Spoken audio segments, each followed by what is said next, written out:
মসজিদ নির্মাণের ডাকে সাড়া দিয়ে কোটি টাকার দান সহযোগিতা আসছে মুর্শিদাবাদে। টাকা গণনার জন্য বসানো হয়েছে মেশিন। এছাড়া অনলাইনেও এসেছে প্রায় 1 কোটি টাকা।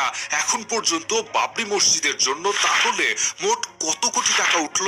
সংখ্যাটি শুনলে আপনি নিজেও চমকে যাবেন। পশ্চিমবঙ্গের মুর্শিদাবাদে রাজনীতিবিদ হুমায়ুন কবিরের প্রস্তাবিত বাবরি মসজিদের জন্য অনুদানে এক অভাবনীয় ঢল নেমে গেছে।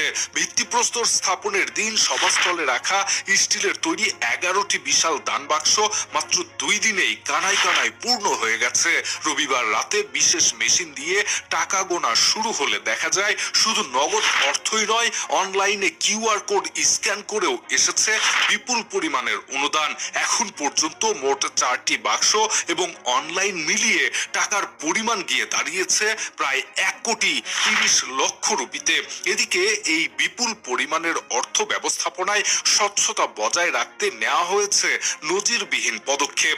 রবিবার সন্ধ্যা থেকে 30 জন কর্মীর একটি দল বিশেষ মেশিন দিয়ে টাকা গোনার কাজ শুরু করে এবং পুরো প্রক্রিয়াটি সরাসরি সম্প্রচার করা হয়। হুমায়ুনের ঘনিষ্ঠ মহল জানিয়েছে অনুদানের পরিমাণ তাদের সব ধারণাকে ছাড়িয়ে গেছে, এমনকি বিদেশ থেকেও অর্থ আসতে শুরু করেছে।